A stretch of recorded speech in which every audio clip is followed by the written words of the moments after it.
নমস্কার বন্ধুরা, আমি জয়রাজ খেল গল্প পরিবারে আপনাদের স্বাগত জানাই। বিরাট কোহলি আবার সেই আগের ফর্মে ফিরে এসেছেন, যে ফর্ম আমরা দেখে আসতে অভ্যস্ত ছিলাম এবং 2016-17 সালেও আমরা লাস্ট তার কন্টিনিউয়াস 100 দেখে এসেছি। সেই তেজ, সেই অ্যাগ্রেশন, সেই শট সিলেকশন, সেই রানিং বিটুইন দ্য উইকেট, সমস্ত কিছু, সেই ফিটনেস, সমস্ত কিছু এখন বিরাট কোহলিকে দেখে মনে হচ্ছে তার বয়স যেন আর দিন দিন কমছে এবং তার ফিটনেস লেভেল একদম আকাশ ছোঁয়া।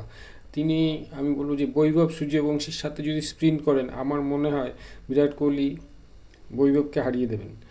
এতটাই তার ফিটনেস লেভেল এসছে। এবং তার সাথে আর যোগ্য সঙ্গত দিচ্ছেন অবশ্যই বলবো আরেকজনের নাম রোহিত শর্মা। এই দুইজন কিন্তু ভারতীয় ক্রিকেটে বিশেষ করে দুটো স্তম্ভ। আর রোহিত শর্মা, তিনিও আশা করি পরবর্তী সময়ে রান করবেন, কিন্তু সব দিন তো সবাই রান করতে পারে না। তো এই বিরাট কোহলি এখন তার ওডিআই টোটাল 100 হয়েছে 53, এবং ওভারঅল যদি ওডিআই টেস্ট দেখি তাহলে তার টোটাল সেঞ্চুরির সংখ্যা 84। আমাদের ভগবান, ক্রিকেটের লেজেন্ড সচিন তেন্ডুলকার, তার 100 রয়েছে 100টি।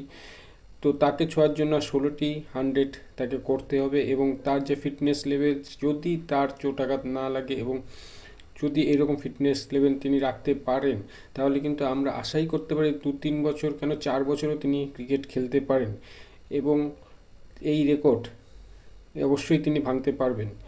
সচিন তেন্ডুলকার নিজে স্বয়ং বলেছিলেন যে তার রেকর্ড যদি কেউ ভাঙতে পারে সে হলো বিরাট কোহলি।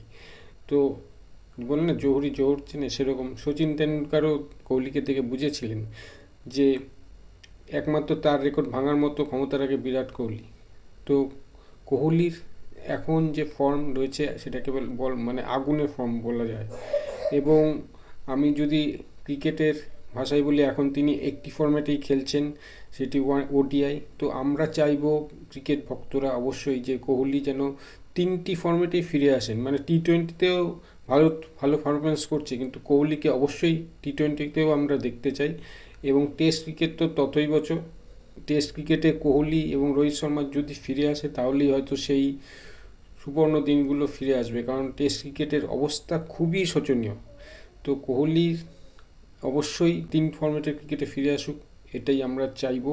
এবং আমাদেরকে এই ভালো ভালো ইনিংস উপহার দিক, তাতে আরও 100 করুক এবং আমাদের লেজেন্ড, আমাদের সচিন তেন্ডুলকারের রেকর্ডটি স্পর্শ করুক, এটাই আমরা চাইবো। তো বন্ধুরা, আজ এখানেই শেষ করছি।